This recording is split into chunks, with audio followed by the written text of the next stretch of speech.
The Fed has long stood on the grounds that the job market was robust. Inflation was above target, but jobs in the economy in general were holding on and showing strength. Over the last month or two, we have gotten revision in job numbers, and even today, a very weak jobs report. This is going to impact markets and push the Fed at the upcoming FOMC this month. Mark your calendars, I think it's like the 17th. The bond market already responding. We are seeing a 50 BPS being priced in, a cut, in the next 6 months already, literally today. And in the year, we're seeing 75% cuts already being reflected in the bond market. Lots of changes to come. This is kind of a circus time. Everything just continues to go back and forth, and I don't think anyone has any real clarity, especially after a recent court ruling, the appellate court saying they have to take back the tariffs. This is a strange time. Markets aren't really sure what to do, but we do see gold and stocks at all-time high, and the one thing we can bet on is that September is going to be volatile. So happy Friday. Thanks for being here. I actually have some really cool chart stuff to show you, so stick around, smash the likes and subscribes, and let's get into the content.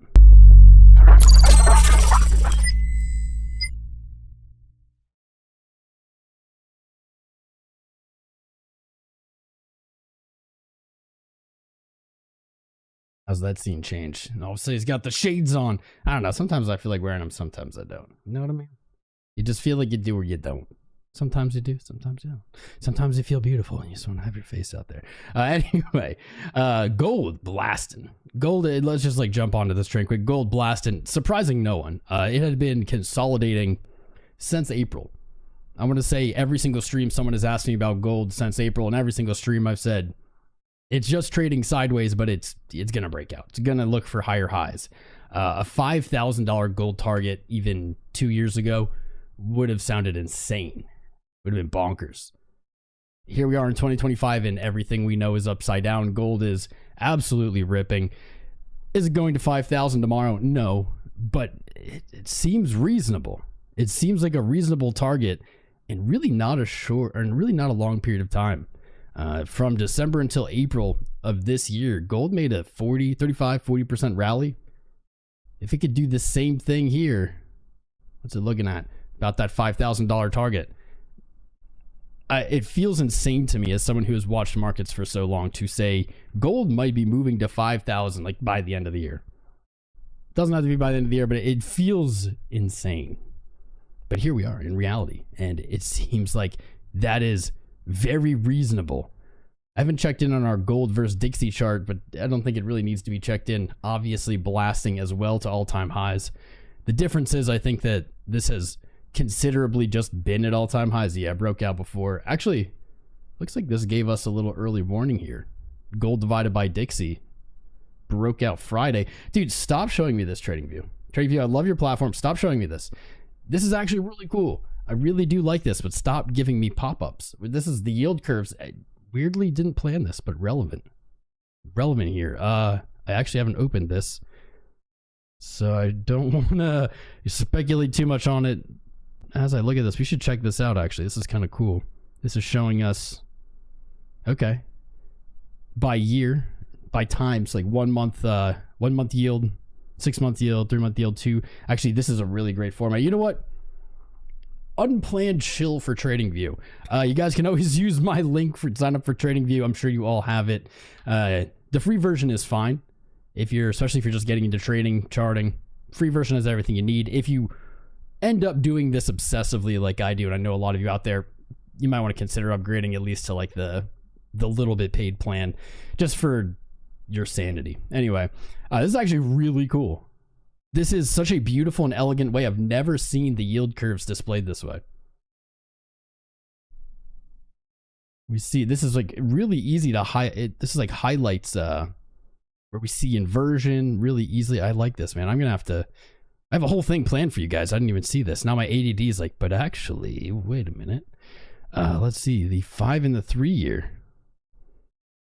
5 and 3 year. Oh wait, September 5th, August 5th. Okay, yeah, this will take a little bit of looking into here before I draw any conclusions, but really cool. How did I even find this? It just popped up. I guess this there's a 9 square button on TradingView now. It has screeners, calendars, net flows. Yield curves is like a default option. I had this up on the last the Kakashi Fed stream. This is the inflation map of the world. This is really cool. Actually, TradingView kind of awesome with these. China has 0% inflation year over year. I guess they control it. They really manipulate their currency and control it. So that seems weird. But yeah, check those out. Oh man, we're gonna have to do a whole episode on them. Those are some cool screeners, and I haven't even looked at the screeners, but cool stuff. Anyway, back on topic, everybody. It's Friday. We gotta stay focused. If you could, make sure you've tapped the screen, hit the like, subscribe, join us. We see DHP subscribe right before the live. If you're out there and you're not subscribed, join the party, my friends. Anyway, S&P all-time high today, immediately selling off. What, right into the open? Yeah. So not even a real all-time high. This is something I hate about traditional markets, and why, a reason out of many, why crypto markets are superior. The opening and closing of markets is such a rigged game. It doesn't take a genius to look at that and say, man, this obviously is a rigged game. Like, oh, you just can't do this now, even though futures, perpetuals are still moving. Oh, we can't trade that. It's stupid. All-time highs. So it didn't really even hit an all-time high today. The stock market literally did, but follow me, opened at all-time high. So opened with a gap of 0.5%, whatever, but at all-time high, the highest price it ever traded, and just immediately sold off in the first hour, and maybe even in what, the first 30 minutes? Yeah, 30 minutes, hour, right back down to kind of intraday, midday lows yesterday. So it is continuing its climb up. You know, it is showing strength. We are seeing a higher high scenario with higher lows. This, honestly, doesn't look as bullish as I would have expected. Something that comes to mind when I look at stocks, and we're going to move on from the S&P, but this is an ADD day for me. I guess we're not going to be on task. Something that comes to mind is we never saw a real back test of the previous all-time high, and why nothing has to happen in trading and markets, stocks usually do. We usually see more consistent pullbacks to previous resistances.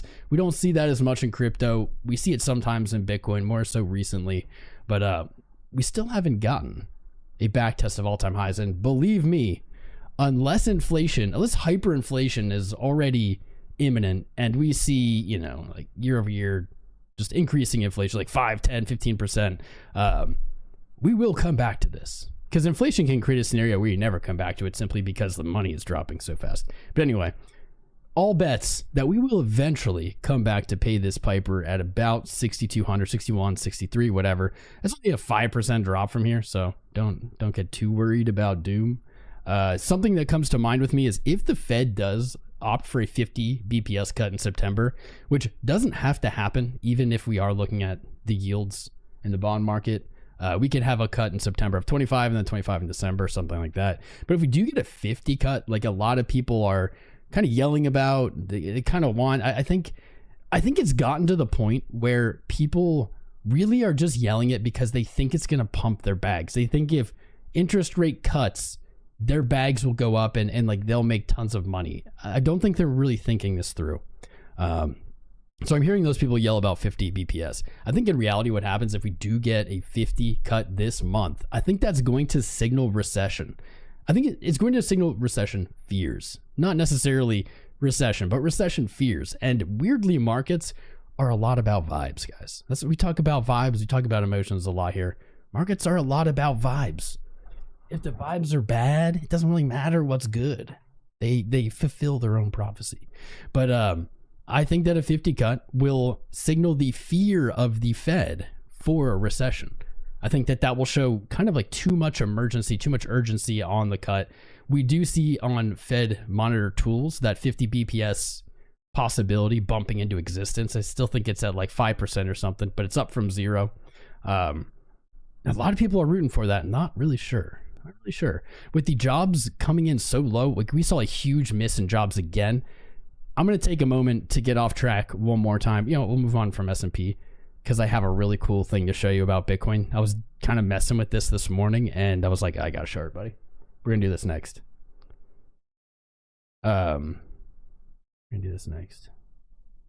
Sorry, I just got a pop up. Like, this distracted me. Yields.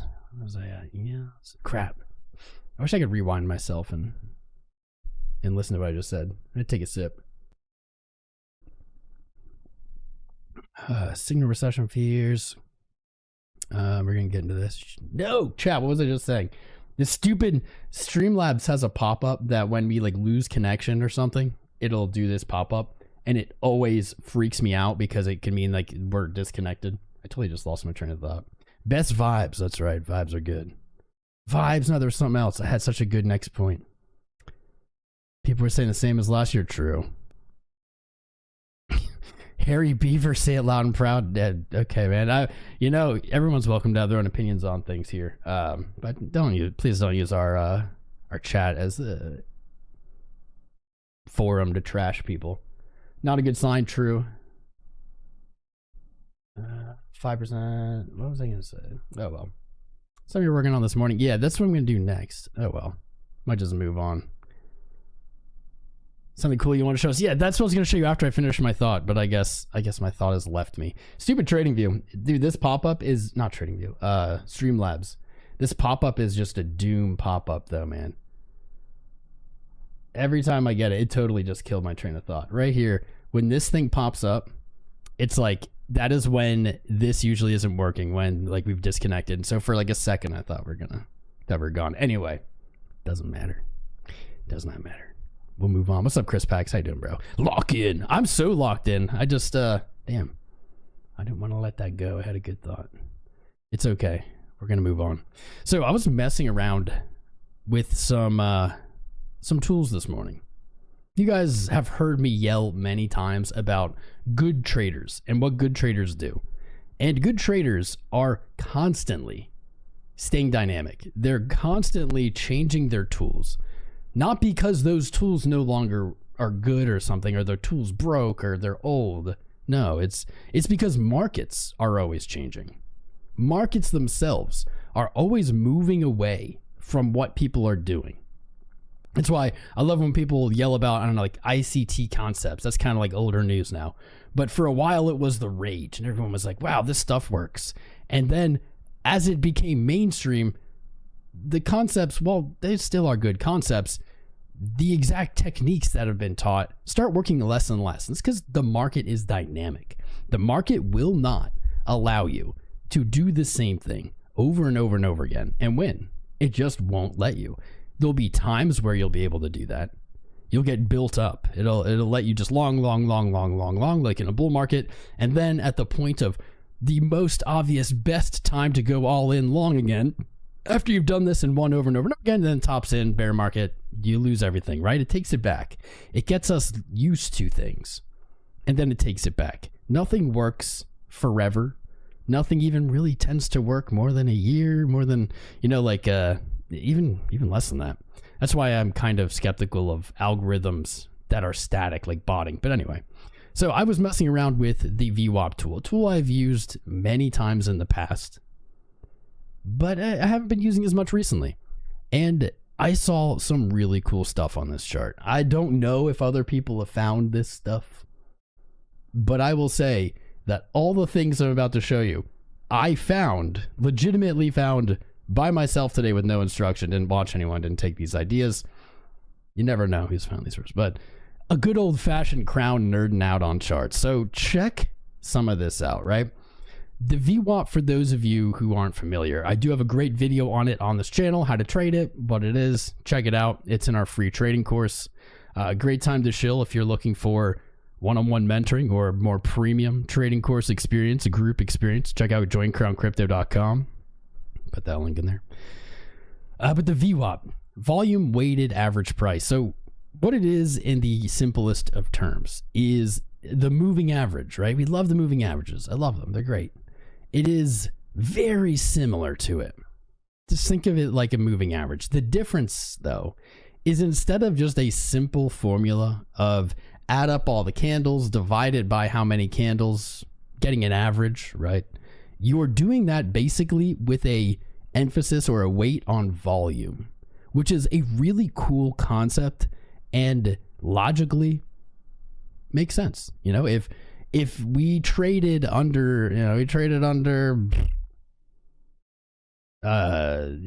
20,000 for years, and then we pop up above it for I don't know, a month, but we go really, really high, a moving average is going to get kind of disproportionately impacted by that. It's going to take that crazy reading and it's going to average that in, and it's going to bring it up. But in theory, this could happen and the price goes all the way up here, but the volume is like zero. There's like no volume. And so that price isn't real in a sense. It's real, but is it? Think about it. If there's no sell orders and you just put a sell order up here, let's say 1 million to make it crazy, right? 1 million. There's nothing though. This is a magic scenario where the order books are clear for some reason, and price jumps up to 1 million, but it only fills for like $1, and then I don't know, instantly goes back down. You will see your moving average get distorted by it because it's going to treat that the exact same as all the other candles, even though it's not really a candle. It's kind of just like an error in a way. VWAP kind of fixes that in a way. It fixes that. It puts more emphasis on where more trading is, and I think that makes sense. And so long roundabout. I'm locked in today, man. I'm on the zone. Roundabout way of saying I was just messing around. It was nice. I haven't kind of nerded out on the chart like this in a while. I was just looking at stuff and I found a few really cool things. So the first one is, let's start here. The beginning of the bull market. I like to say it was January 1st of 2023. You could argue it was November of 22, but I'm just going to start with 2023. We can say that this is definitively the start of the run. Though it wasn't the lowest price, it was damn close, and that is where things definitively became bullish. I decided, let's look at the chart through a perspective of the VWAP using different time frames, but we're going to start on 2023. And I found some really cool stuff. This could have been intense clickbait, like the best clickbait ever. Here we go. Maybe I should make this into best clickbait. What I've done here with the VWAP, the literal VWAP on this chart is the white line. You can kind of ignore these clouds. This is like a default setting. I'll have to get a better indicator. But what you'll find is these bands are similar to the Bollinger Bands. They're just a standard deviation, to my knowledge, upwards and downwards from price. So same way the Bollinger Bands operate. What's really cool is if you look at these, you'll find a really convincing pattern. Check this out. At the start of the bull run, VWAP acted as like a virtually perfect support. There was really just one time where it was invalidated at all. And if you were trading at this time, you know exactly what happened. This is when the US government paper-handed their Bitcoin and then never sold again. Truly a generational bottom. We can maybe throw the narrative of, well, that was kind of a black swan. That was not quite normal trading behavior. That was the only time the 2023 VWAP was invalidated. You do have the low in September here, but guys, that is like margin of error. That is amazing. It is amazing how accurate that is. What we'll find is that the VWAP largely was moved away from. Price was incredibly bullish. It did not want to remain around the average price. It wanted to continue to rip up. The deviation bands on top, though, this is where things get really cool. 1 deviation, 2 deviation. What we see is that price really closely followed these deviations, finding resistance at times at the 1 or 2 deviation. Let's walk through. Finding resistance, testing that VWAP, and moving up. Look at this. This is like just the coolest shit ever, man. I nerded out so hard. This was October into January of 24. So this was the ETF lead up into Bitcoin's first ever spot ETF. Oh my God, 50% rally. Check out just the precision of this. The second band was virtually respected the entire way up as resistance, like as the high target. It found when it was in a very bullish environment, pre-ETF, it found support at the first deviation. This is really cool. It only fell out of this originally, basically on the shakeout of the ETF. So it's like interesting how when you lose these values, you see that it's like kind of outside of normal trading. It's like ETF shakeout, US Bitcoin selling shakeout. Anyway, we see this like continue to be really respected throughout a lot of the run. The highs that we hit almost always seem to coincide with these second bands. It's pretty wild. March, all-time high, even baked in here, hitting the top of the band, losing the second band. So here's like the signal. Here's what's interesting. Hit the top of the band, went to the first deviation, but once it lost it, check out what happened. It lost the one standard deviation band. And what happened? It fell to, yes, it fell to the initial band. And that's when it began like a new structure, a new kind of flow. This is pretty wild. In 2024 in summer, in August at 50K, we fell to this cloud. I wish I could change this to just be another line. I don't like that it's a cloud.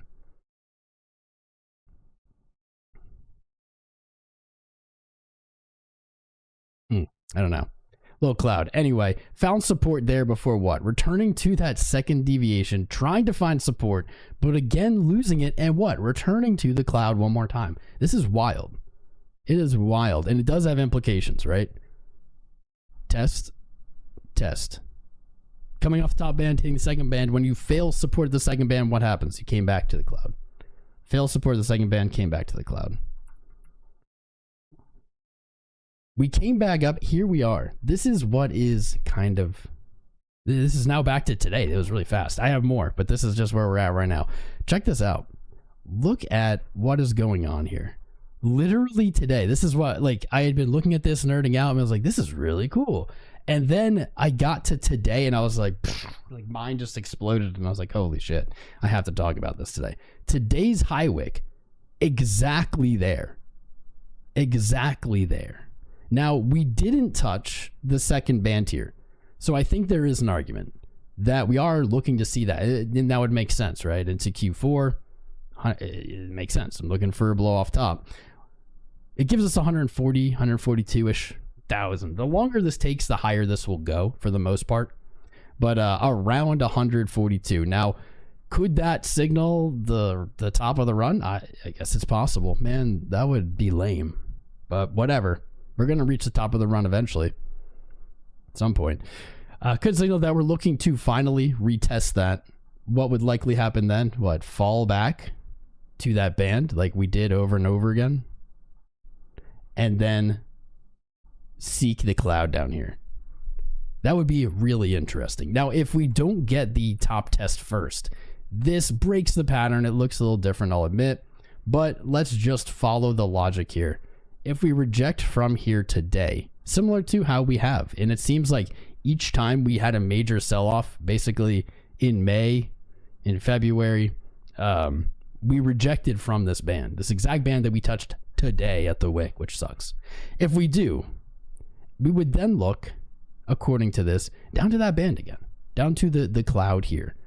That gives us not a great target, about 85,000. I'm really hoping that is not what comes next.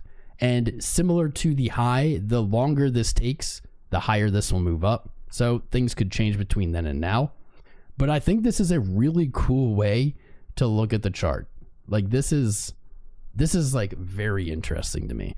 And this was just the first one. There is so much more we can look at here. This is my favorite one. I think this one fits the best. And I like that it starts with the bull run, starts with the show, right? It's pretty cool shit. So there is obviously some other things that we can look at here. We can kind of put the same analysis into, actually, let's do 2024 and 2025. Let's look at 2024. We'll do the same thing, but this time we're just gonna start in 2024. Easy, beginning of the year. What's really cool is, again, you see price is super constrained by these deviations. Super constrained. This was all the ETF gibberish again. The highest point right before the ETFs, right before the peak excitement of them, we hit that second band, we rejected, and for the only time, this is what is kind of cool, for the only time, we hit the bottom of the bands. What we'll find is we never touched the bottom of the bands. If you look back, you rewind to 2023 when we just did that year, never happened. We did here in 2024, and just for the sake of just for the sake of showing you. We never did in 25. No, we did in 25? Wait a minute. Wait a minute. Did I get this backwards? Okay, never mind. We did in 24 and 25. We didn't in 23. That doesn't really change much about my analysis. Little brain fart there, though. Correct myself. We touched the bottom of the bands, and then we shot right back up. Let's see. Touch the bottom of the bands. I guess that might actually reflect the same as what we did this year. Regardless. Top of the band, and kind of in a different move. Almost through that whole year, we never hit that second deviation. What we found is support often at that yearly VWAP. And then what gets cool, oh, we did hit it, at the end of the year. So maybe this is what we have in store, right? Maybe this is what Q4 of this year has in store, something similar. At the end of the year, we rocketed up, basically finding support in that ultra bullish, we'll call it passageway, like we saw back here at the ETFs. Hitting again, like it just showing us their solid upside targets for rejecting and coming back down, getting really close to the VWAP. It's kind of interesting that this low didn't test the VWAP. Left buyers hanging. It was only a like $3,000 difference, like 0.5%, something like that. Before kind of showing a really similar outcome to the 2003 one. We're right below the top, right below the first band, and kind of struggling. This one is obviously not quite as interesting. The most interesting one is 23. But there's some similarities, and what is cool is, like we said, we haven't touched the top band. We haven't done that in this year yet. Or I don't think in this year yet. But it did in the end of the quarter. So let's look at 25, because this is going to be probably the most important thing going on in this chart. There we are. 25. Did not touch it yet. I guess we started off the year really similarly. That's interesting. Huh. You know, I'm just vibing here, vibe coding this. Into 2026, I bet we get something similar to this. I bet when 26 starts, we get like a range high into a range low, and I bet they reflect. This could probably be tradable in 26. I bet they reflect this same price action of the first deviation up, first deviation down. Could be vice versa in 26, but that's going to be interesting. I'm going to mark that on my calendar. Be like, throw on VWAP, trade the first and second standard deviations. 2025. So this is interesting. It's 25. You can almost see it. You can see like the weakening maybe of these VWAPs, right? 2023, we never touched the bottom bands. In 24, we touched the bottom bands right at the start and then rocketed. And now in 2025, we have actually kind of spent a good amount of time down here. We started off like 24, but tested it again in April, and we still haven't made it to the top of the bands. Now, I do hope that means, you know, Q4, we'll see that happen.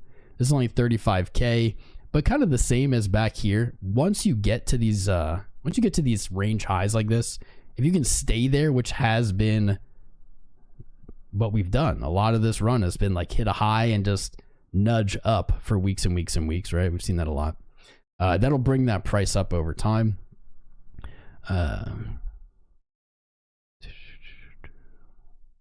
We haven't touched the VWAP again. Bottom down here. Okay. Oh yeah, let's add 2023 back in. So looking at this in the bigger picture, like the way I interpret this, so we can nerd out about just, I don't know, how this fits, how cool it is. I really like this. Maybe I'm too nerdy for some of you guys. But what I think we can kind of interpret through this, or a good lens for this, is the farther back you look, pretty much obviously the lower the VWAP will be. But the VWAP is showing you kind of, I want to say almost the fair value of Bitcoin. And when I say fair value, people will probably get mad, especially other maxis. It doesn't mean like the max it's worth or something, but it shows you like a more true average for price from all the Bitcoin, all the trading, all the buying that went on in this time.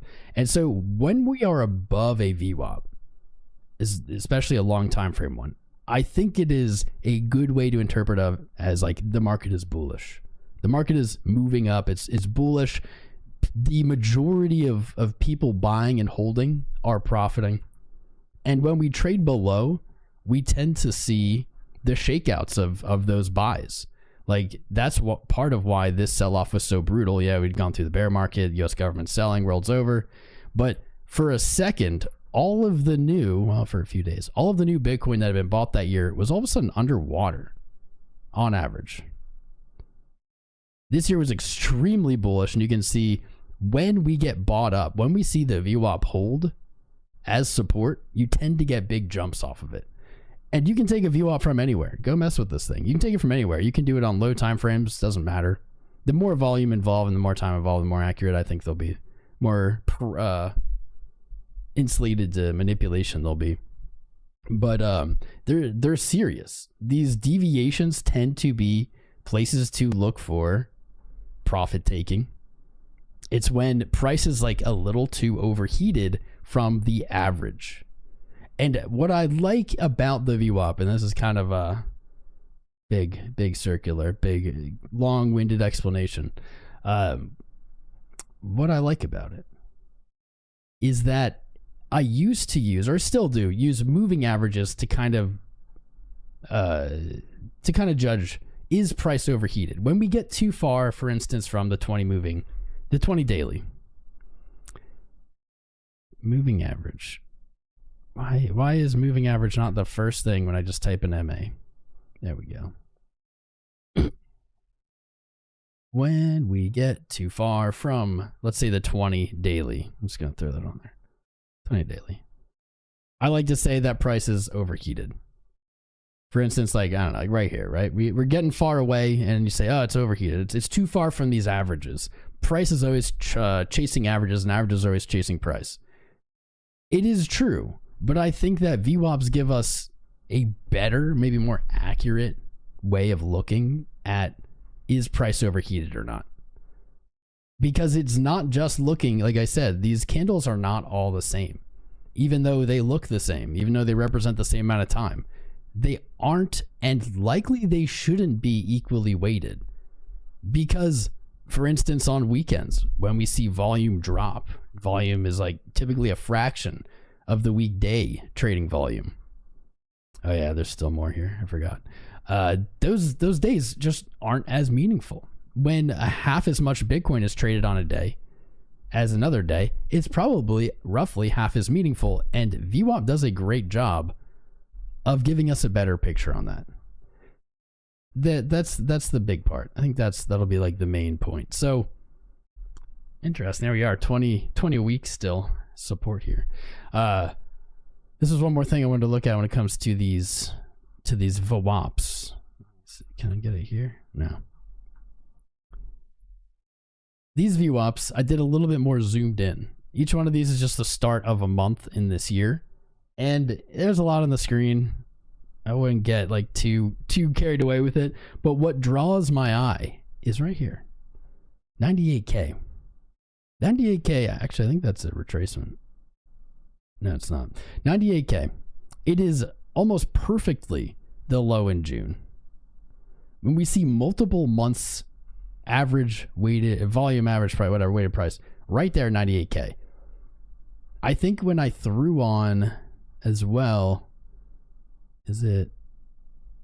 where is it? The yearly, yep, the 2025 VWAP. From the beginning of the year, boom, right there at that 98K. Now, am I saying that means we're going to 98K? No, I don't think that means that. But it does show that a huge, maybe even like the main pivot of this entire structure is 98K. If 98K is hit, I think it is an incredibly strong long. I would be worried that you end up, lower high and trading down, but I think that's an incredibly strong long. And on top, where is it? I think another like good piece to take away from this is that you have 98K and then you have where that cloud started down here.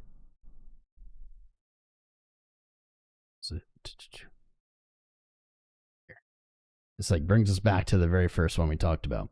So you have 98K and then you have 84K. And I think this can, through this lens at least, cut down on a good amount. You could say, I could look to long 98 if we see selling, and I could look to long 84 if we see selling. I mean, this is like bear market selling. But you can cut out a lot of these numbers, a lot of these values, these levels on the way down. And it can help you just simplify the way you look at a chart. I think this is pretty cool. 84.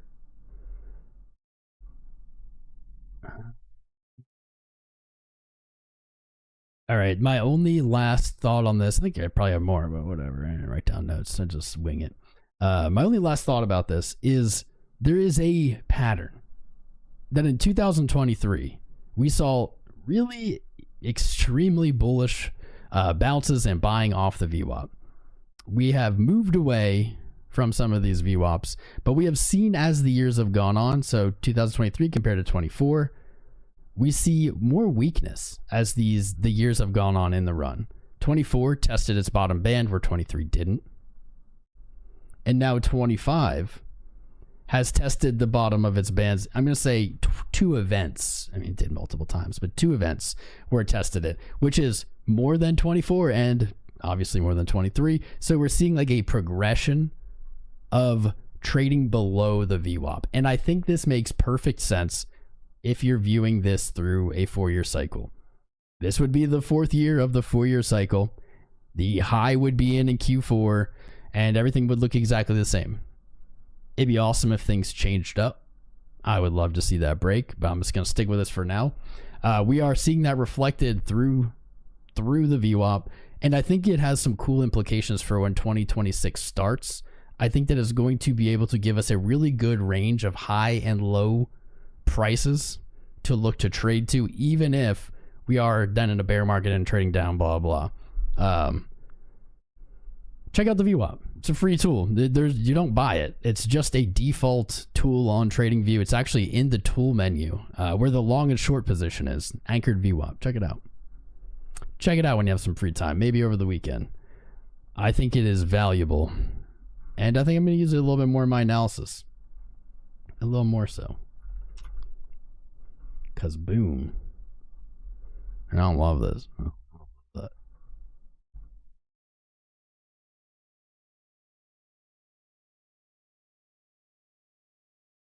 Yeah, there it is. We have like this clustering up here, and then we have clustering down there. And there's just not a lot in the middle. Not a lot in the middle. Anyway, nerding out, not trying to be bearish, not trying to FUD you, not really trying to do anything other than look at this craziness. Real quick, this is what I was talking about in the beginning. Man, I've gotten all over the place. This is what I was talking about at the intro. We have seen yields dump. Yields absolutely cratering on these unemployment numbers or these job numbers. Look at these candles, bro. Yeah, they've been trending down, but a lot of this trending down noise on these charts is nothing. It's like ranging between the same number. It's just moving sideways. When you see these big moves down, and what you'll notice is typically they'll be in what, like 0.3 or something increments. 0.25. Oh wait, no, my bad. 0.25, reflecting like 25, 50 BPS, stuff like that. But this is what I was getting at, is the 6 month is now down to 388. If you know, then you know. Current interest is at 4.33 or 425 to 45. So from here to here is minus 50. Minus 50. That is saying in the next 6 months, this is looking at 50 BPS. That adds up. And to be fair, here's the crazy part about all this Fed drama, guys. I know I'm going to trigger some of y'all. Oh, sorry, snowflakes out there. The Fed has been saying they're going to do 50 BPS by the end of the year. I don't know, forever, for the whole year, the entire year. They've shown that on the dot plot. We've said that's what we're looking at. Crazy how all of a sudden now the numbers come in that reflect it, and now it's like a no-brainer that they'll do it. I don't understand how that happens. Anyway, what's interesting as well is the 1 year looking 6 months further out from the 6 month, we see 3.6. 3.6. So 50 BPS in the next 6 months, and then 25 BPS over the next 6 months after that. 75 BPS cut in the next 12 months. What is more surprising to me is that these longer term, these 10 years, which are not controlled by the Fed, not controlled by like the Fed cutting or hiking, did come down as well. They only came down though 25 BPS. One cut over the next 10 years. But that's kind of interpreted differently. I think what this is showing is maybe longer term investors don't quite trust these shorter term yields. Not yet. 2 year. Oh yeah, okay. So 2 year only what, like maybe one more cut on that, 125 down to 3.5. And I do believe that 3.5 was the Fed. They said like that's kind of the rate they're looking at for what's the word they use? Neutral rate? I don't know, whatever it is. Bonds are confusing. Long story short, bonds are confusing. All right. Okay. All right, I've been just like rattling on. It's 150. You guys, you should have stopped me, man. That's like 50 minutes of just in the zone, nerding out, being a nerd. I'm going to update you guys on my trade. So if you were here Wednesday, you saw me short the 𝐒𝐿𝐴 top live, like 𝐒𝐿𝐴. Until this morning, I think I had the highest short price. I shorted from the highest of anyone in September until this morning. So my trade, 99% sure. I didn't even check on it. I moved the stop down while we were live to the entry because it was so solid. And of course, I'm getting punished for it. Let me see. I'm going to check right now if it got stopped. I'm pretty sure it did. Okay. Indeed it did. Yeah, no loss. It just got stopped out, break even. My long's still open. That's the price we pay. Lesson though, when you use high leverage, like I was on 10x, when you use high leverage, honestly, I think that was the right move. When using leverage that's really high, when you catch a move like that, I think the move is to take your stop loss down to your entry. If you're on 2x or something, I think you can weather kind of price moving against you a little better. In reality, because I was on such high leverage, I probably should have looked to just take profit at all, right? Just at all. But I stuck to the plan just like I do on this channel and I preach. So I got stopped out earlier this morning on that short. However, if you had taken this, not financial advice, please don't blindly copy my trades, but if you had taken this exact trade in theory, you could still be in this and you still would likely be up. Well, you'd still be up. Even if you got into it late, you'd likely still be up. Now, how do I feel about it? I don't know. Obviously, I wish it was open because it would be in profit, but this is some damn bullish price action. Despite this crazy sell-off, this is some damn bullish price action. I saw this last night and really debated just closing it. I was like, I probably should just close it. This move right here, this wick up that pulled back and began essentially climbing back up, painting our favorite pattern in crypto. As soon as I saw this, I was like, man, I should definitely just get out of it. And I was like, you know what? It's such a good position. If it wasn't meant to be, it wasn't meant to be. I'll just leave it. This is some really bullish price action. And this whole structure has kind of a energetic vibe to it that I don't think we've seen in a while. Now, this is really low time frame and it's Friday, so we're just zooming in. Look at these V's. Look at these sell-offs that are bought up, right? That's some very volatile, energetic price action. This move on the way down was a little limper, but then we saw the buying kind of on the other side having that energetic price action. We are seeing volatility kick up big time, or begin to. That's what I think. I kind of thought that we would see this today by end of day. And if we do, that would be a crazy, crazy bullish way to start this weekend. But basically where I'm at is if we break the high that we set this morning today, intraday, especially if we close higher, this is some very strong bullish price action. If we don't, it's kind of weak. But with all of this, and maybe this is beyond like a static definition I can give you. This is more just like of a vibe of watching charts for so long. If we get up here, if we break this high 13.4 today, that I think will set us up for a very bullish weekend, like a very bullish weekend, and probably a very bullish time into the FOMC. If we don't recover from here, especially if we trade lower, I think this becomes a failed momentum leg and we move down. That's where I'm at. If that's the case, you've Pico short at the top, and congrats. It just seems unlikely that even if we are going to trade lower, like even if, you know, this happens, even if we're going down to that 98K for the VWAP orgy, I don't know, is sitting. If we're going lower, it seems unlikely that bears won't get punished at some point. This has been very little bear punishment right here. Well, not even bear punishment, but like late position punishment. Right here, we moved from 112 to 116. What percent was that? Only a few percent. Actually, I'm curious. 4.8, not even 5%. We've seen very little bounce, and it seems unlikely that we wouldn't have some kind of reversion to that mean, some kind of movement, you know, back to the 0.5. As we said before, almost everything moves back. Almost every directional move, down or up, goes back about half. It's like almost every single time, every single move. About half of where it started. That would give us 115.7. That's what, August open, last month's open, right? That would be, yeah, that would be perfect. This would be literally the perfect move. If you want to be bearish, this is what you're looking for. A test of 115.7 and then a rejection. Just nope. Maybe even then closing lower. That would be really sad for September. But it seems unlikely. It seems improbable. It's not even a word. Improbable, perhaps, is a word. That we wouldn't see some kind of move to the upside.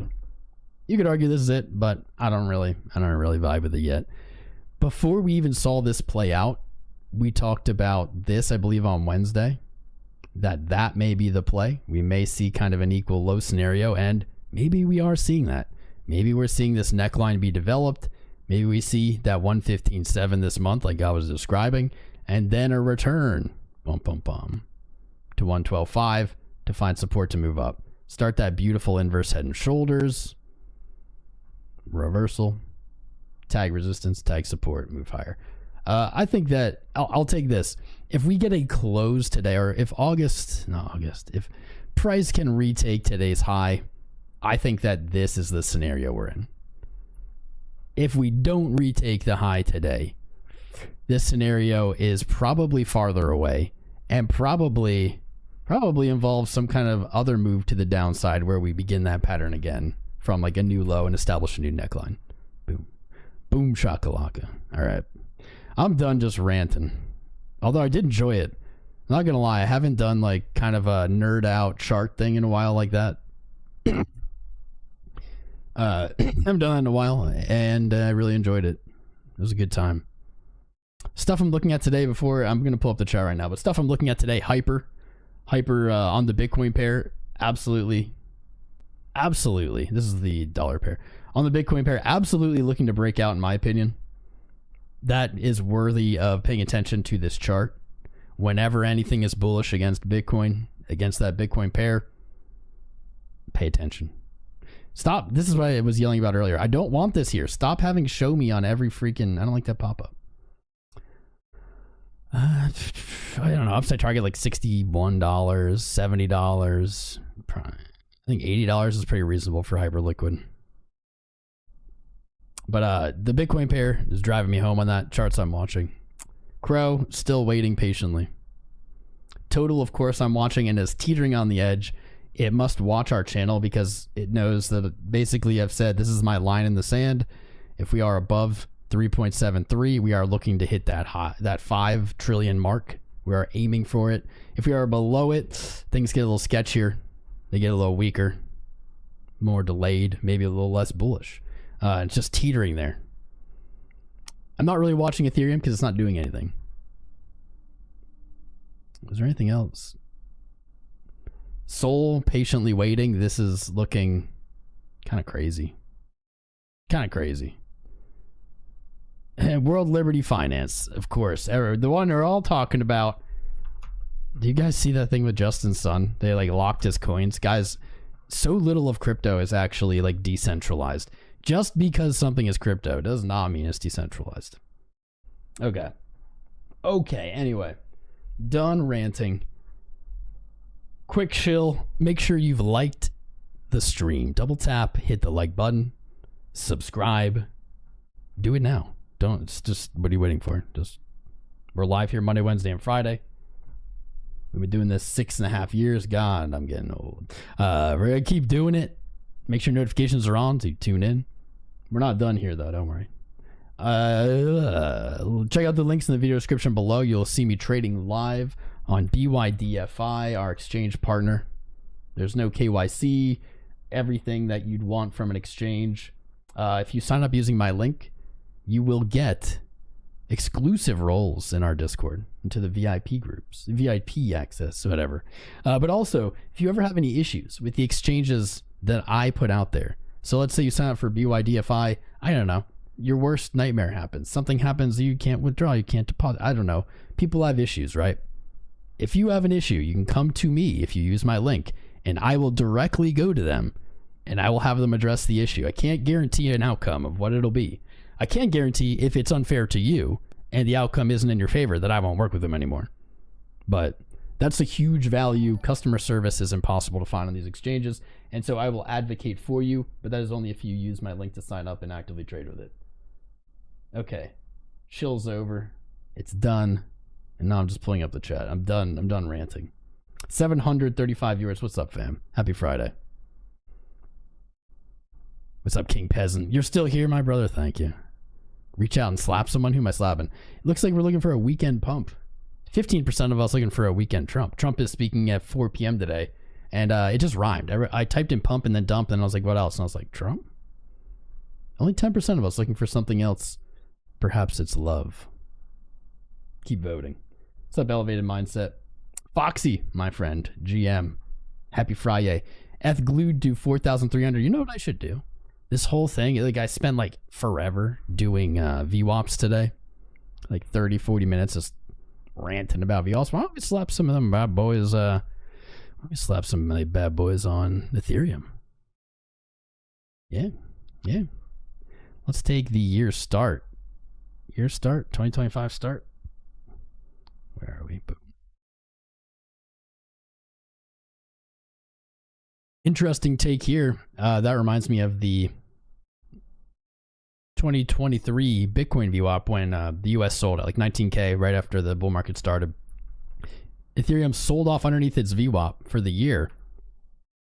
When buyers came in and pushed price up, found support, that's when it began its very bullish move. Another example of these big kind of yearly VWAPs being the critical kind of pivot, right? As soon as price establishes it as support, it goes on a run. Let's take it from the bear market low. I'm going to take it from the bear market low, even though I took a Bitcoin from the yearly open in 23, only because the bear market low was so much farther behind. It was like so much earlier. It was in June of 22. Not really coming into play though. Same move that we saw on Bitcoin in 23 in March. Tapped it again in September. Interesting. It's interesting that it also followed that. What about the all-time high? That's spicy as hell too. Look at this. Look at that. Busted through the all-time high VWAP. Found support on that wick. Look at how close together these two are. That's wild. And then went on that run. That's cool as hell.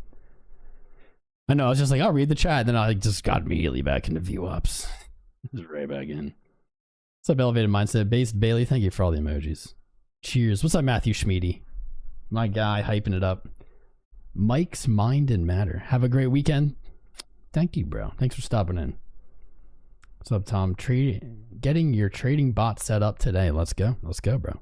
Set her up. How you doing it? What algorithm? What instructions did you give it? Look at Ethereum's, look at this daily RSI. Now that is ugly, of course, with the lower highs, but look at this. Look at it holding 50. That's spicy. That's bullish. I don't think Bitcoin looks like that.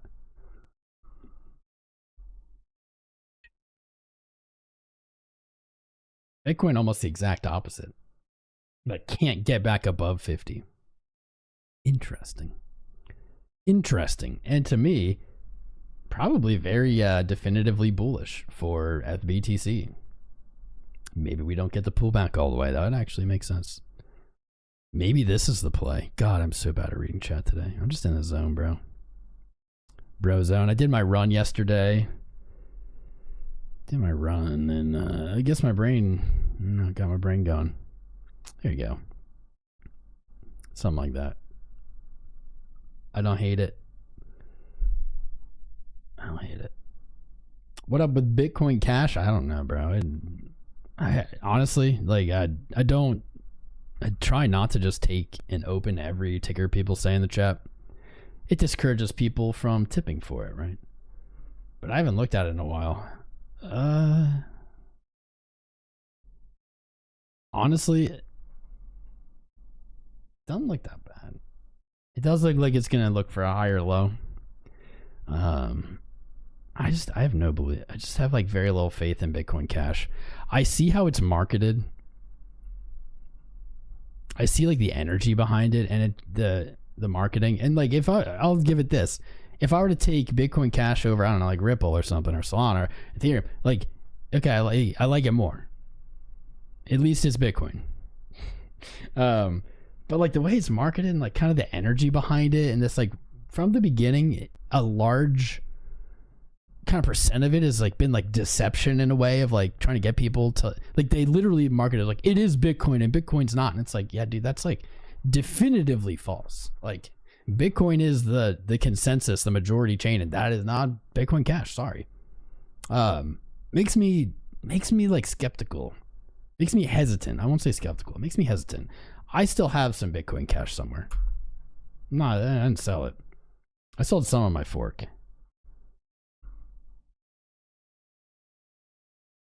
It does look like someday maybe it's gonna just do a monster rally.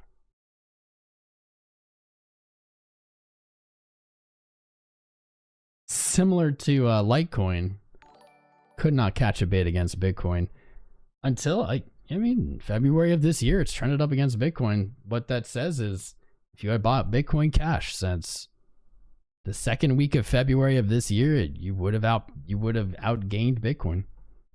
It's up 66% against it, although it's still like down like 100% against it. It's interesting. 97%. Correct.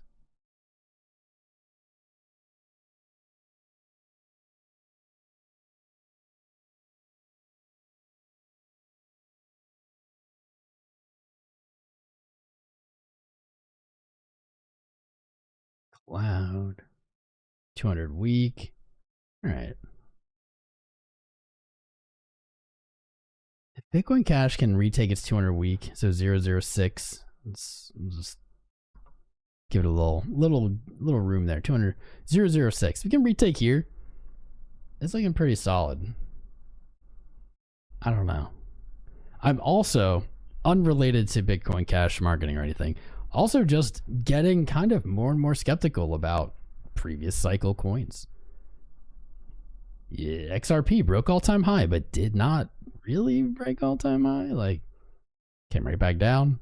Solana, same thing. I just put out a short about that. Hopefully that's all about to be wrong. You know, we haven't had like a real alt season. Hopefully these are all about to blast.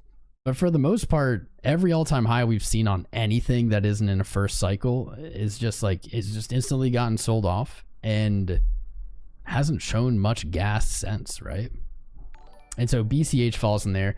And to continue my, transparency and fairness in the space, you guys know, I mean, I've been holding, this is not the chart. I typed in LTC.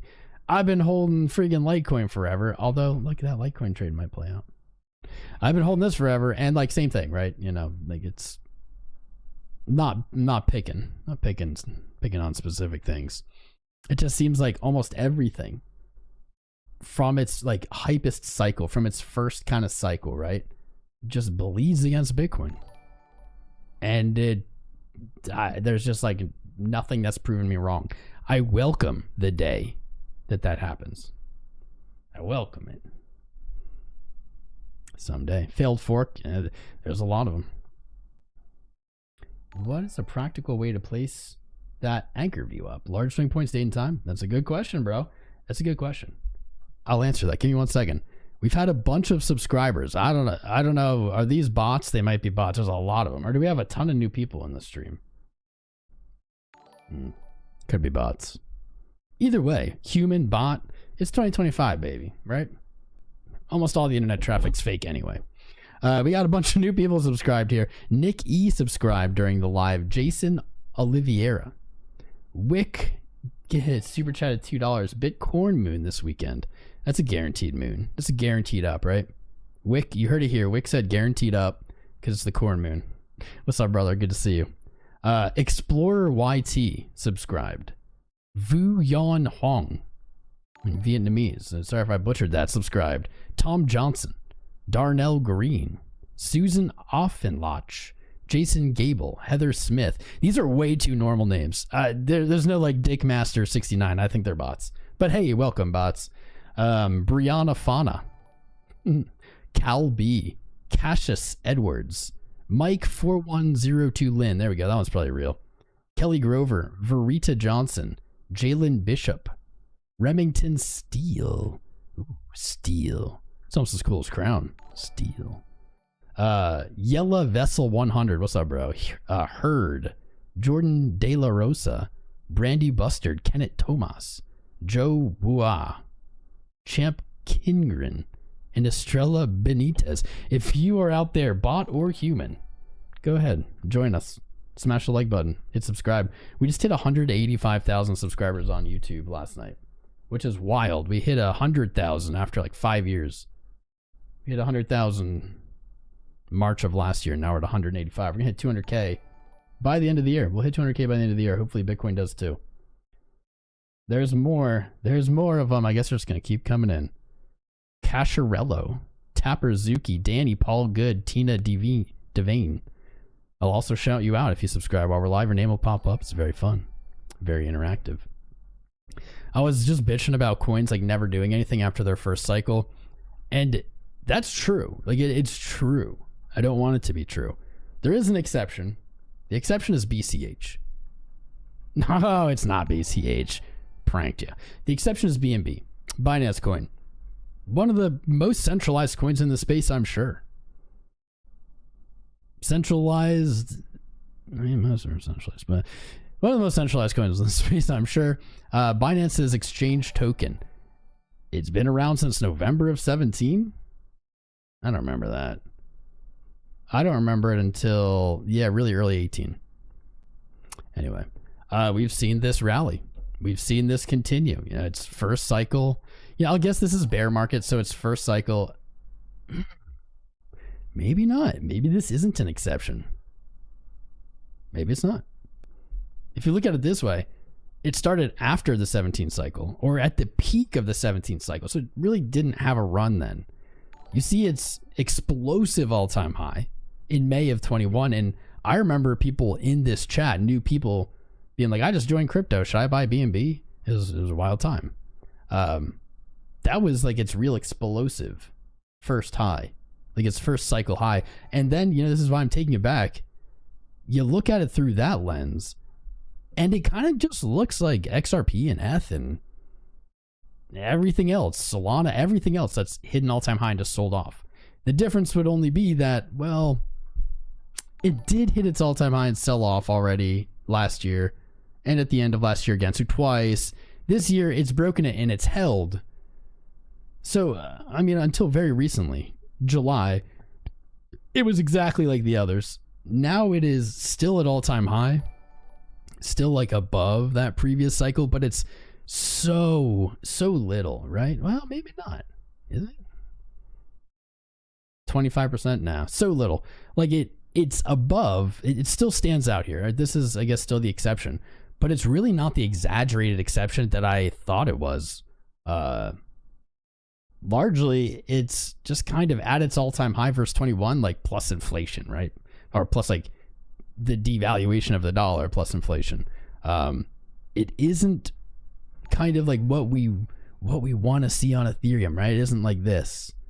We don't have, it isn't like blasting off on a second cycle high. And that's what we're all waiting for with all these old cycle coins. We're all waiting to see them do it again. Like, I want to see a Litecoin at 4,000 or something. That's what we want. We haven't seen it yet. I'm just remaining skeptical until we see them do it. I don't like it. I don't want it to be. I don't want it to be. What do you guys think about WLFI and the Justin Sun drama? Oh yeah, Moses, my bad. What's the practical way to place the VWAP? So there certainly is no, you have to do it this way, like everything in trading. Totally unsatisfying answer. But the way I think makes sense is to place them at opens for new candles of big time frames, like I was doing the years. You could look at quarters, you could look at 6 months. I would say the bigger the time frame and the more looked at, the more relevant it's going to be. You could even do, I think there's even an argument to do, say, like whatever kind of time frame you're trading on. Let's say you're doing shouldn't use this one. Should not use that one. I have an idea.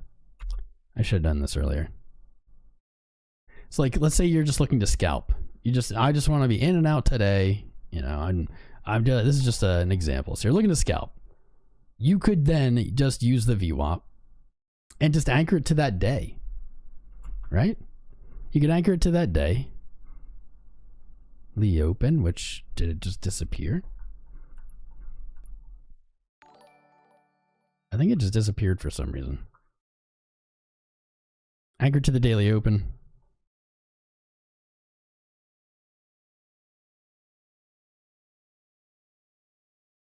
Close enough. Close enough. And you could trade it that way. You could snap it on the first minute, the first candle of that day, and basically use it as a guide of, all right, well, we're above it, I'm looking for longs. If we lose it, I'm looking for shorts. And look, this largely would have played out. You would have probably stayed long. You would have gotten chopped up. We're on the 1 minute, so like, God forbid, right? And boom, here we go. You lost the daily VWAP and you dumped.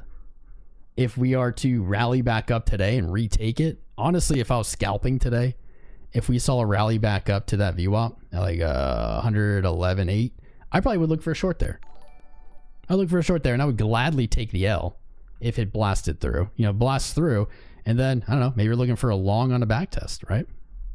I think it can be used on any time frame, like most things in trading. But I think, again, like most things in trading, it's going to be more accurate the bigger the time frame. Less susceptible to nonsense. Like the weekly, here you go.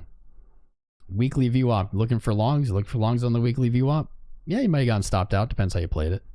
But those would have been decent longs. This would have been a fake out.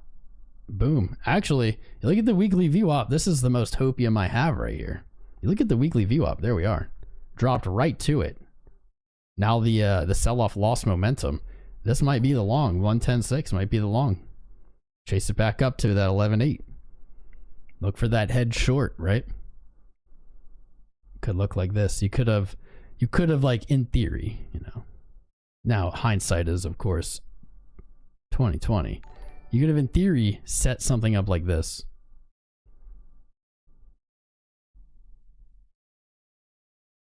Right, and if this gets stopped out, you look to basically reverse the position at the VWAP.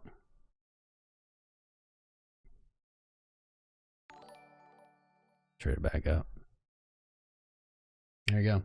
Kind of cool. I don't know what's going on with these names. I don't know. You get a bot wave. Let me check. Let me check. We started the stream with 185,091 subscribers. Now we have 387. So yeah, these are probably bots. I think they're bots. Womp womp. It's whatever. I don't know why or how this happens. Someone somewhere either paid for this to happen. I don't know why. Maybe thinking that it would like hurt my channel, or maybe thinking it would help my channel. I don't know. Or I guess there's the scenario that, I don't know, it's like got lost, right? They just got lost. Someone sent them to go somewhere and just ended up here. I don't know. I don't know, but I don't think they're real. Maybe I should turn off. Yeah, I'll leave it on. It's kind of fun to have it popping up. That's how it used to be when, like back in November of last year. This is how it was. They're just names constantly popping up. People were constantly subscribing. That's because there were a lot of new subscribers all the time. There's a lot of new viewers. There's not very many new viewers anymore. So do me a favor, if you are real and you are here new, say in chat, subscribe, and then say you're a real person and you're here and you're subscribing, and I'll shout you out. I'm not going to keep shouting out what I assume are fake people. Bullish or bearish on FBTC? Bullish. Custom algo can't share. All right, let me refresh the chat. BTC, XMR, LTC, ZEG, BCH Maker, ELA. I mean, I like a lot of those names, Justin. You are a bot inside a human body. Well, that's okay. You're welcome. Clever, we know you. You're the good kind of bot. Two Wheel Crypto is a real boy. That's what Pinocchio said, you liar. And Crypto Agent. That's what Pinocchio said.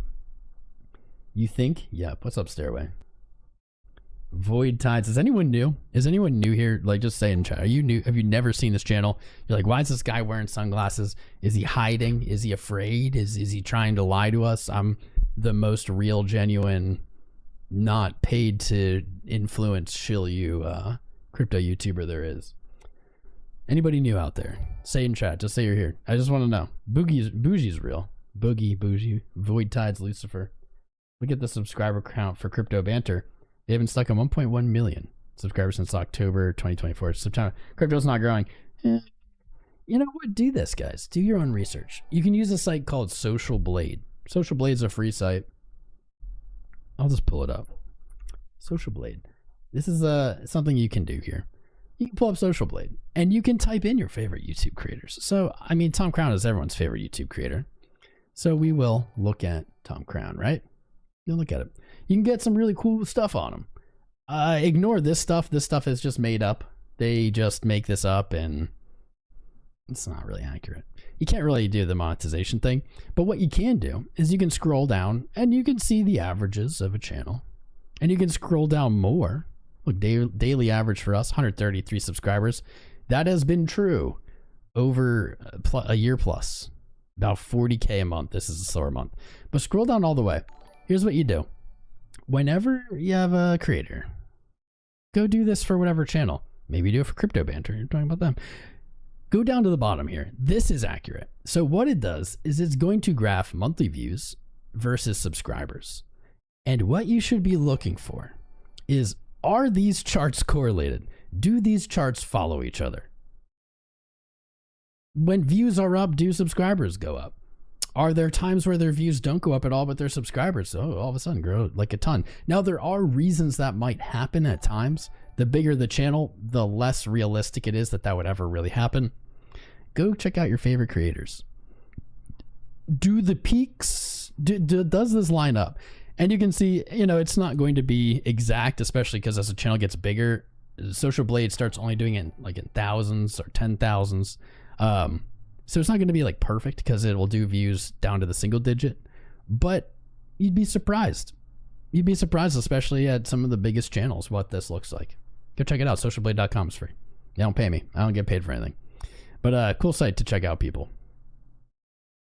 Do a little research. I've done research into like all the channels, and I can tell you there's a bunch of people lying. There's a bunch of channels lying out there. Anyway, we are real for show. What's up, Josh? Tapper, Rec. I'm a real boy. I'm a real boy, Geppetto. Put the dressing gown back on. Starknet, I don't know. I don't know, bro. New here. What is crypto? I don't know. I've never heard of it. You're a new subscriber and you're real. What's up, Adrian? Welcome, bro.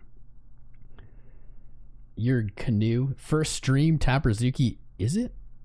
Is it your first stream? I can't tell. When people always mess with me when I ask that. Maybe it is. Maybe it is. Welcome, bro. I hope that is true. I hope you find what you're looking for. NZHD0. Is Bitcoin daily bullish or bearish? I'm gonna guess. At the moment, it's pretty bearish. Well, all right, it's a hard interpretation. One, it's Friday, so you got to look at it through the lens of all of this week's trading kind of lined up for today, right? For the close of the traditional week. We also didn't have trading Monday traditionally. We had a higher high.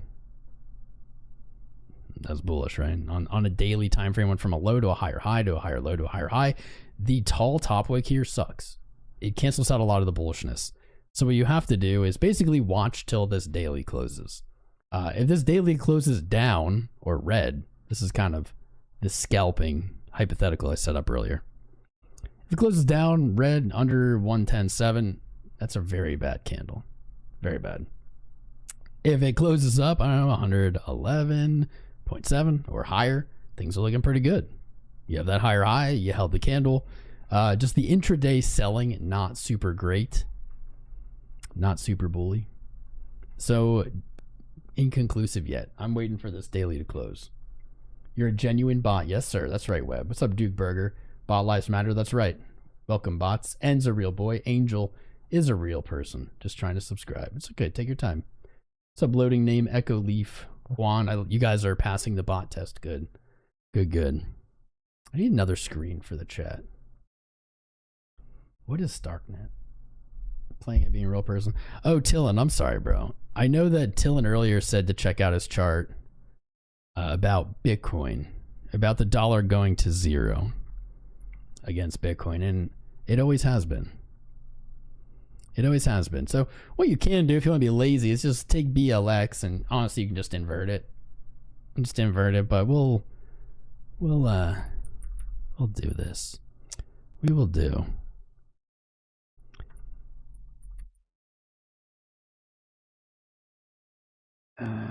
Can I do USD BLX? There we go. If you want to be fancy with it, do USD BLX. You might want to add some decimals. You might want to like multiply it by a bajillion. But here you go. USD minus BLX. You will find. Oh, that's weird. Wait, this is something else happened here. Something else happened here. This isn't right. What is this? What is Amex? That's why. Huh, I don't know how to actually get, because Dixie isn't going to work either. I'm actually not sure exactly how to, because this is BTC USD. I'm not really sure how to get USD BTC. Why is that not?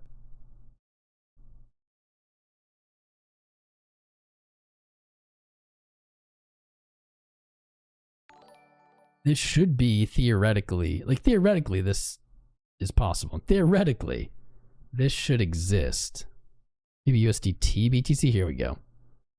I mean, this is on Poloniex, so whatever. Here's USD BTC. That's what I was trying to do. Maybe I'll do. Actually, maybe I'll do USDT divided by BLX.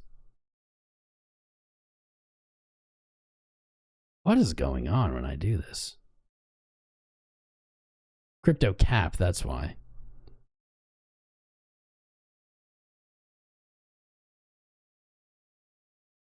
Do I just do, am I really overcomplicating this? Do I really just do 1 divided? Is it really just 1? It is just 1. Wow. Derp to derp, and I tell people I'm good at math. Okay, you can't just take 1 divided by BLX. There you are. A seemingly ridiculous thing to do. I'm going to multiply it by a bunch because I don't like once TradingView gets lazy once lots of decimals. See how that changed? TradingView gets lazy with decimals. Once you have like too many decimals to the side, it just stops counting. Watch, I'll undo it. See how flat it is? And then I'll redo it. It'll look different. And it's the exact same equation. It's just multiplied, by 1,000. It shouldn't look any different. Anyway, you take the lowest point and you bring it down to current day, and you can see that yes, in fact, the dollar has gone to 0 against Bitcoin. Why didn't that work? There we go. It has in fact gone to zero, down 100% against Bitcoin. Facts. Facts.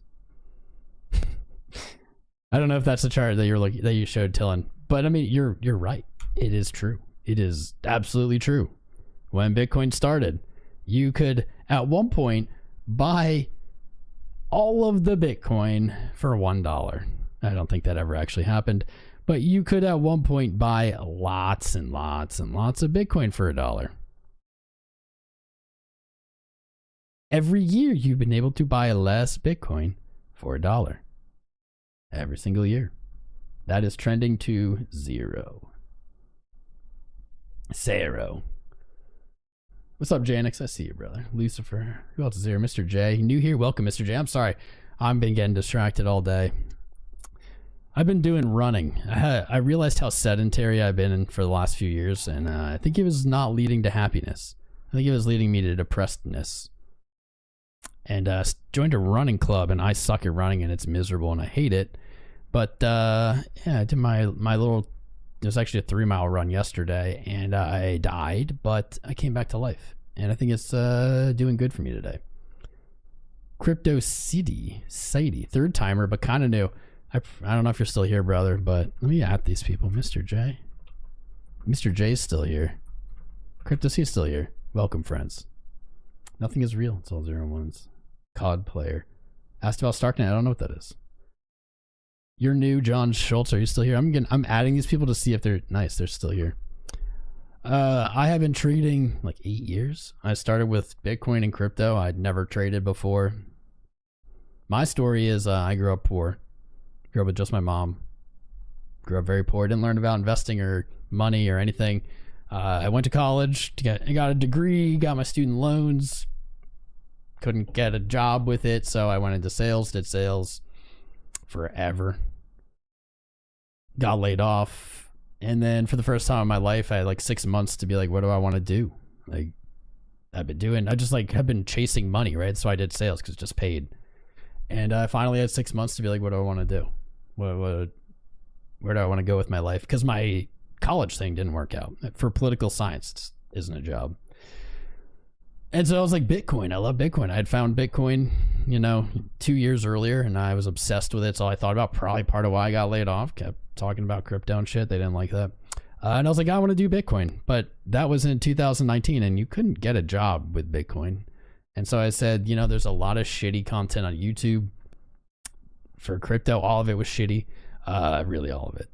Still is, but whatever. And I was like, maybe I can make good content. At that time, no one was like really trading on YouTube. Like they were, especially in traditional markets, people did trading, but very few people when I started, and this is definitely underrated.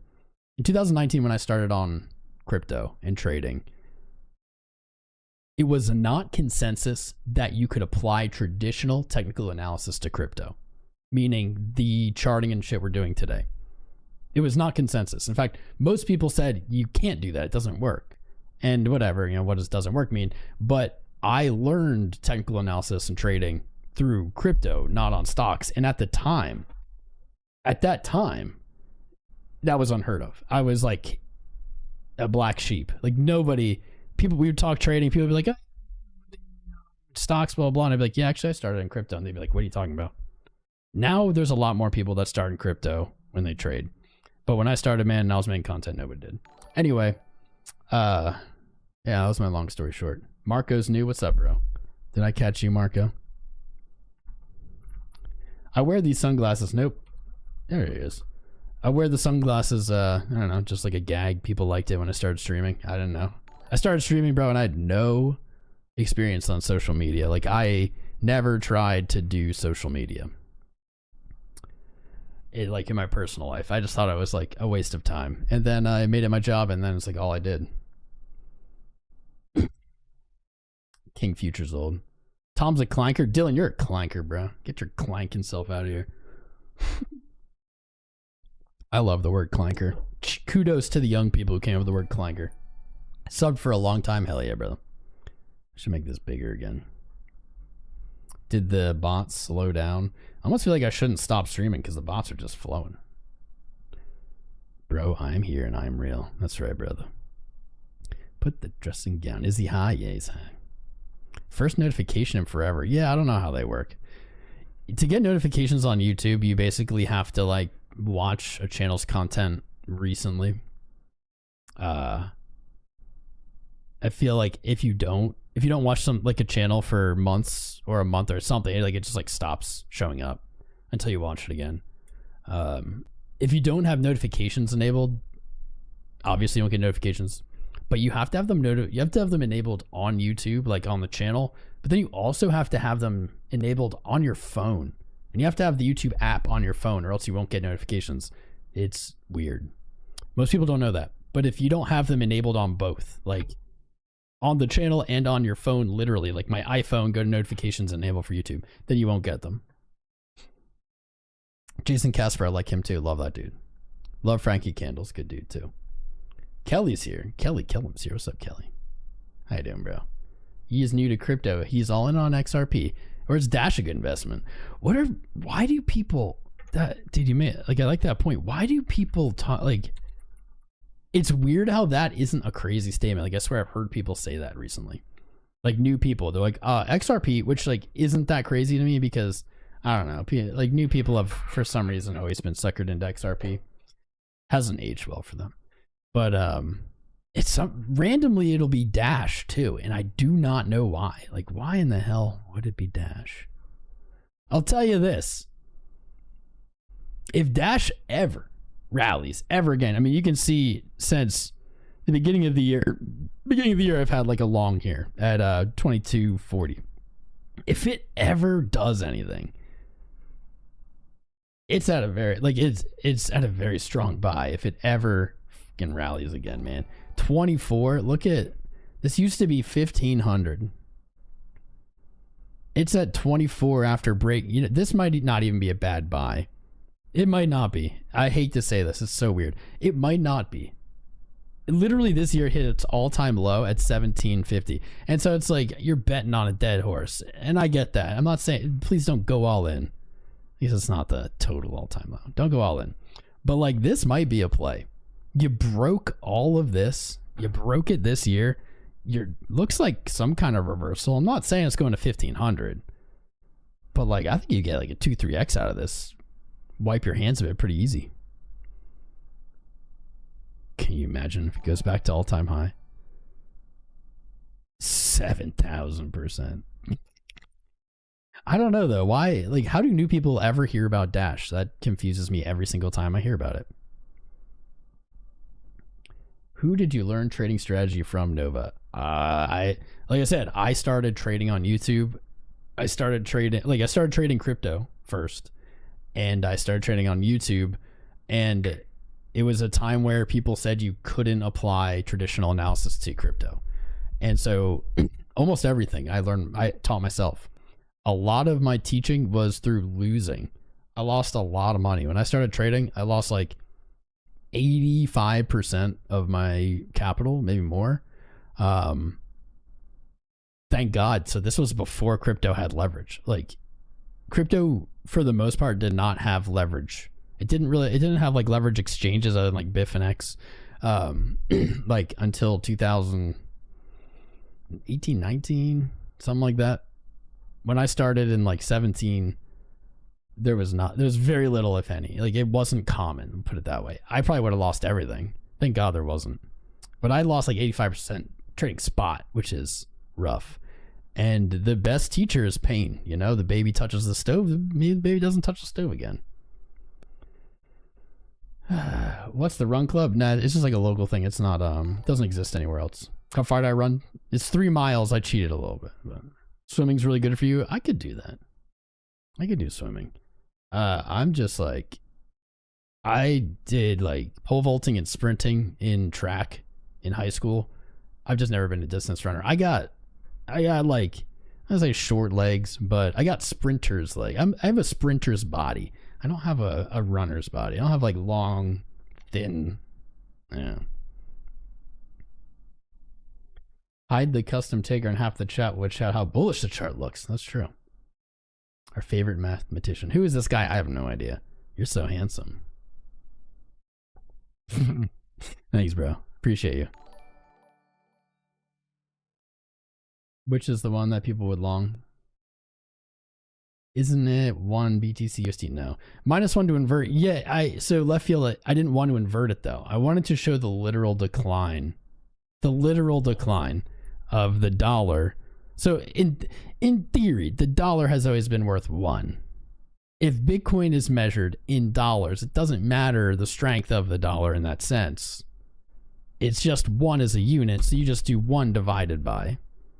And so that will show you how 1 has lost against the number of Bitcoin. Yeah. Moses Cruz.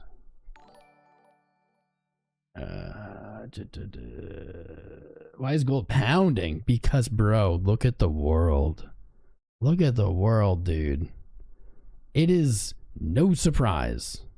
It is absolutely no surprise that gold is running. It might have been a little bit of a surprise, you know, back when I started streaming in like 2019. It was a bit of a surprise.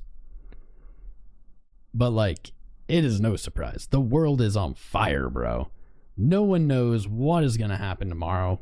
People have been, think about this. Over this year, 2 topics that I've heard, I don't want to say every day, but like all the time. My audio keeps bumping anyway. Hopefully it's not bad. 2 topics I've heard on a regular basis are world war, right? And like civil war. Those aren't even like the economic factors. Like those are just like 2 topics that people all of a sudden are just yelling about all the time now. I don't think either are actually coming. Not this year, not next year, but like, I don't think either are actually coming. But it just shows you how fucking crazy it is. Everything is on its head right now. Look at how many changes. I'm not going to comment on good or bad, right? But look how many changes there just are in the government over this year. There has been more change in the US government in the last, 9 months than there's probably been in a decade. And good or bad, that's just creating uncertainty. Like people just don't know. They're used, the markets like to know. They like to plan. They like to have a smooth headwind and just sail, at the same pace, even if it's not the fastest, just a steady pace. When it starts getting choppy, even if some of those winds are stronger, they can't plan the same. The world's on fire. Gold, it makes total sense that gold is doing well. Absolute sense. Especially with inflation clearly. Oh, wow. Guys, I just remembered. Remember in the beginning of the stream, I was like, what was I going to say? Because I got that alert and it distracted me. I just remembered it wild in the middle of this thought. It was about unemployment. And I was going to say the unemployment numbers and stuff have all been revised and these new numbers came in. And we have been talking about this on this channel forever.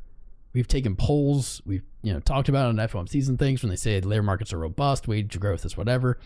Every time I've asked and every time we polled here, it is pretty much unanimous that that was not true. We had asked at one point how many people have lost or been laid off in the last 2 years or something. And it was like 80% of you guys at some point in the last 2 years were laid off. Like the numbers finally reflect reality. I can't believe that's what. Can't believe I just remember that. That's wild. Anyway. World's on fire. Gold's going up. Inflation. Obviously inflation. People are crazy to think. If you realistically think inflation is anywhere near 2 or 3%, you're I don't know what to tell you, my friend. I don't know what to tell you. Have you seen the price of anything? Have you purchased anything at all? Gold going up makes sense. It honestly just didn't make sense that gold didn't go up. This is something that I haven't talked about in a while, really quick, while I'm here on the thought. Check this out. A lot of you will be surprised to learn that gold didn't have an ETF. Probably when you thought it did. Gold got its first ETF, its spot ETF, like Bitcoin did last year, at a very specific time on this chart and a very specific date. It was actually in 2004, which when I learned that, I was like, no way. I thought that gold had that since like, the 50s or something. Nope. 2004. And if you look at gold's chart, when it got its ETF, Look at what it did. Look at what happened. It went up and to the right. And this is over a very long period of time. It virtually went up to the right for like 6 years. If you draw it back to 2001, it was a decade of going up. Then 2004 got an ETF.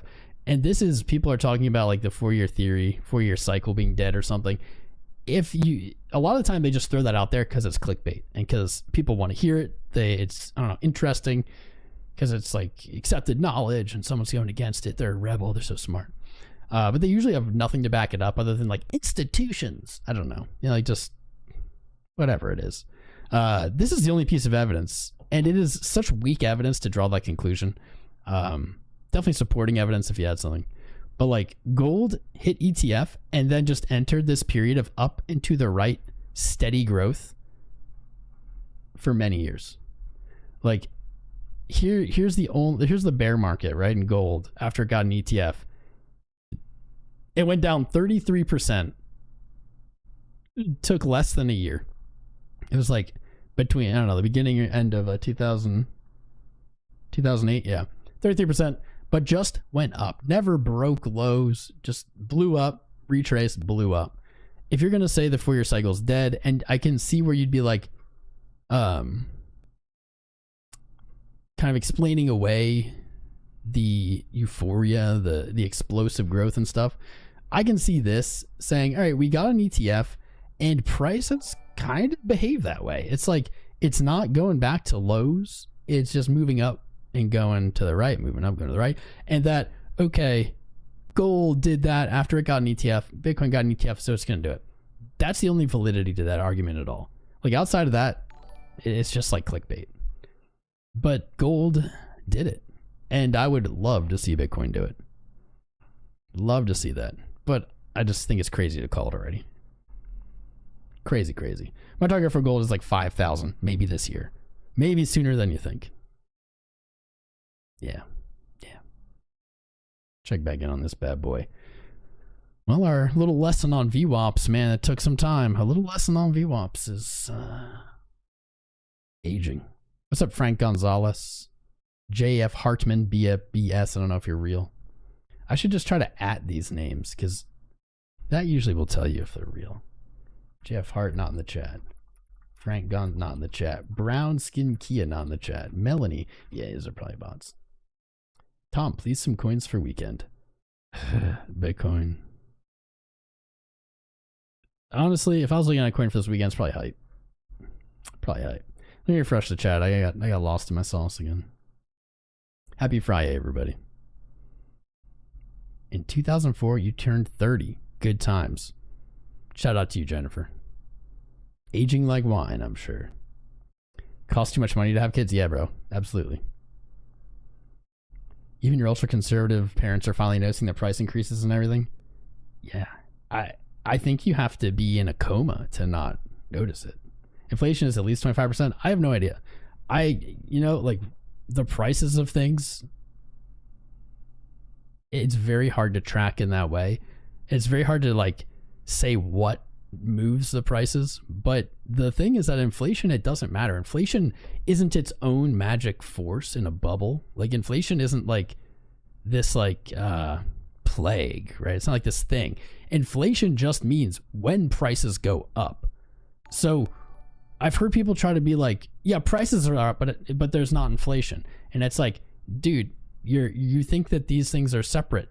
Inflation isn't its own thing. It's not one source. It's not like inflation isn't just like the dollar devaluing or money printing or something or debasing. It's all the factors, right? It's all the factors. And it doesn't matter what they are. It's just that price go up. And I say it's hard to know kind of where it comes from because businesses just gouge. We need freaking consumer laws, protections in this country. They just gouge. They hear the word inflation and they gouge. They just raise their prices because they can. I don't know. It's wild. You laid yourself off? Giggity, giggity. Elon's gonna Skynet us. I hope not. No sunglasses has you questioning life? Yeah, I had them on earlier. I just took them off. More of a reason to buy digital gold. That's right, Moses. How you doing, bro? I haven't seen you in a while. What's up, Bullish Mike? What's up, Mohammed? I don't know what you said in German.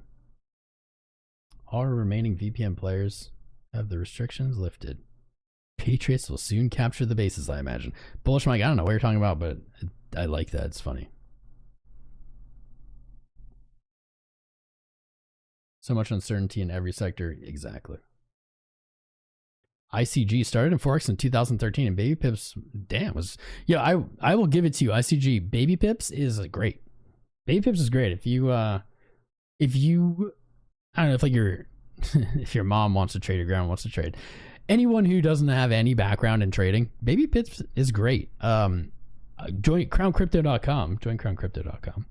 Our premium group has I would say a formidable kind of baby course, and then a real, like, an advanced course where it goes through like all of the baby things for crypto, and yeah, very in depth. You're a gorgeous girl. I'm sure you are, bro. Cringe Lord. Companies go insolvent. Yeah, my tweet will definitely age well. I tweeted that the bottom of the bear market this bear market, whenever it comes, will be marked by all those companies going insolvent and selling their coins. Absolutely. I also had a banger of a post that got barely any engagement on X, and I said, bull market, bear market, nah, boar market. Boar market. That's clever, bro. That's high IQ. I have never heard anyone say that. Have you guys ever heard anyone say boar market? Like, I've heard like kangaroo market and whatever, right? Boar, like boring, boar. Ha! So clever, so fun, so much funny. What's up, ELO Music? That one seems real. Are you real, ELO Music? The good? Are you guys real? Rich everywhere are doing great. Yeah, well, the rich are a concept that everyone here, I want you to accept, even if you don't want to, even if you don't believe me. A concept that you need to accept is that the world, like the resources of the planet, are a zero-sum game. We divvy out those resources using money, right? You don't have to have a store of uranium or something. We use dollars, we use currency. When the richest people, when Elon Musk gains $200 billion over the course of like a few years, that's bad for literally everyone except for Elon Musk. Like, it's not good. It's not good. And I know you guys, but he worked for it and this and that, he earned it. Okay, that's fine. That's fair. But at that scale, guys, it is bad. It is bad. And I'm not saying people can't have, extreme wealth. That's not what I'm saying. That's not what I'm saying. But when someone is worth 1,000,000 times more than someone else, the system's broken. The system's just broken. Not saying there can't be billionaires, but man, nobody should have $100 billion. I don't care. I don't care. Call me communist. No one should ever. As time goes on, inflation numbers go up, but like, dude, it's a zero-sum game. The reason we are all suffering is because the toppest piece is just taking more and more and more and more. This is like, you really can't even, there's like nothing to argue against that. There's like nothing you can say that fights that concept. You can say they make jobs, they create things. Sure, I'm not arguing that. But certainly those things they create would also be created without them. Maybe different things, but we would still create shit. We'd just have different things, perhaps. Probably, I'll be real, probably better things. Let's go, Soul Tickle Bear. Is it moving? I pulled it up, but it didn't look. It's like still doing this. It's still building. We've nailed. Soul has been one of the like most consistent hit trades we've had here. We have really nailed it, like step by step by step. We looked at gold a little bit. Gold, I think it's going to 5,000. The dad in you, yeah, I do love dad jokes. You think folks are leaning towards bored or desperate? I think people are desperate just in general in the world. And I think bored is what we are. I think we are bored. I think crypto people are bored. What's up, Rex? How you doing, bro? Good to see you. If you were rich, you would do rich people things. So you'd never blame people for doing rich people things. I mean, it's not about blame. It's not about blame. It's not like, oh, if I had that money, I wouldn't do it or something. No, it's just that like our system shouldn't allow that. All right, like it shouldn't allow that. It's not about like Elon Musk, you should feel bad, or I'm better than you and I would give away all your money or something. It's not like that. What I'm saying was really focused towards, if someone gains $200 billion in net worth over the course of a few years, that's $200 billion subtracted from the rest of the world. My point was that wealth, resources are a zero-sum game until we get off this planet. But while we're on this planet, it's a zero-sum game. The more someone else has, in normal circumstances, wouldn't matter. If you have 2 times as much as I do, or 10 times as much as I do, it really makes no difference in the grander picture in the world. But when you have 1,000,000 times more than I do, or 10 million times more than I do, then it starts to literally like noticeably subtract from everybody else. And it's not just Elon. Elon's just the richest man in the world, so I get to pick on him.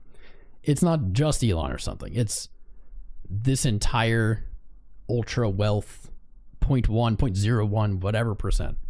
Look at their net worths since COVID, man.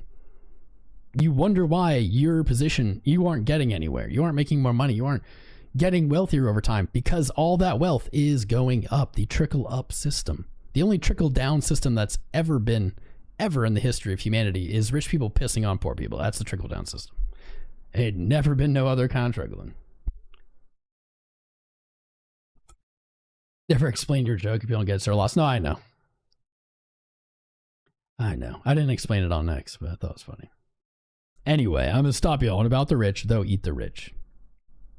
Eat them. Eat them. To be a block star. Block star, Tim, man, I don't get it.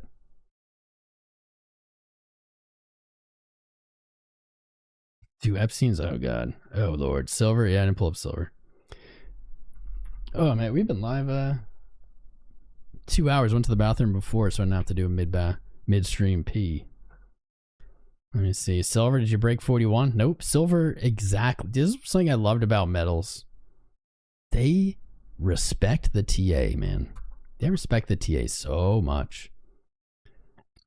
We literally called this move 34 to 28 and then up. Literally. Where even is this? Did I delete it? There we go. Literally. 34, 36. Boom. Here we are. Hits resistance, stops, just like a good chart. I think we could see this happen, although I don't know. I think silver is going to behave like gold in the sense of it had spent years and years and years doing nothing, and people are like, it never moves. And then all of a sudden gold started behaving like crypto, really. Started like being parabolic. I think silver is going to do the same. I think realistically it will do the same. So maybe you stop getting these pullbacks, but I'd say most likely answer at this moment is still back to 34. With gold at all-time highs, you know, it changes the environment. It changes kind of the ground level, I guess, of silver, because they have some ratio that's also being traded. And when gold goes up, unless the silver ratio dumps indefinitely, which things like this, I just don't think that really happens. I think it will behave similarly. And so the real answer is, while it likely will come back down to 34, silver is absolutely on its way to all-time high. It's definitely, like, I don't see a world where silver isn't going to $50 like this year. And if it's not in 2025, in the next 12 months. What's kind of cool is if you zoom out on silver, this looks like a lot of crypto charts from 2017. I don't know what to say about that. I don't know what to tell you about that, but like, yeah, I don't know. Look at this, right? It's kind of weird. You see it? Do you see it?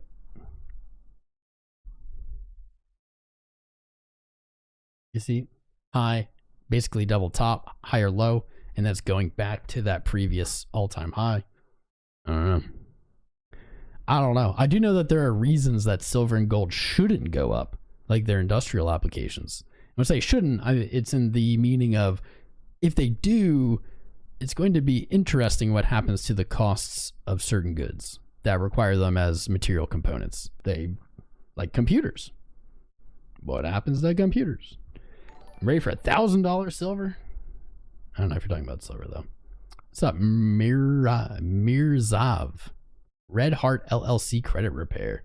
Got some interesting names. It seems like the bot wave slowed down or gave up. You're having a crazy wave of bots subscribing. Don't know why. It looks like it was maybe 500, because we went from 18,500 subscribers today roughly to 18,540. So maybe like 40 are real and 500 were fake. 500 sounds about right. I don't know who does that. I don't know why they do it. There's nothing you can do as a creator. It doesn't hurt you. It doesn't help you. They just get removed.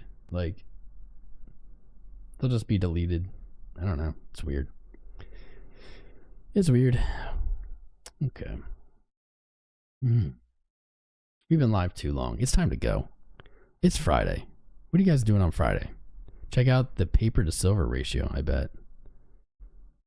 I don't know. I don't know who does it, Juan. I mean, it's like 500. I'm sure that costs nothing. I don't know. Most of the internet's fake anyway. But it's Friday. I hope you guys have great Friday plans. I hope you have a great weekend. I hope you do something fun. Go join a running club. You don't actually have to join a running club, but honestly, running I think is changing my life more than like any other change I made, like quitting vaping. I don't know. Like, I don't know. I don't know what it is. It's like I'm terrible at running, and it hurts and it sucks and it doesn't feel good, and it doesn't, like, I don't have like even a runner's high or anything when I do it yet. But just running, like, I can feel my body. I realized I hadn't run in years. I wasn't like running. It wasn't, you know, like as a kid you run around everywhere, you sprint, you jump, and like I'm just doing a lot of sitting. And I was thinking, man, even if I go to the gym for an hour every day, that's still like 23 hours of sitting a day. I was like, I need to just get on my feet. And since I have, and of course I'm like a month and a half in now, this isn't like first day I feel like shit.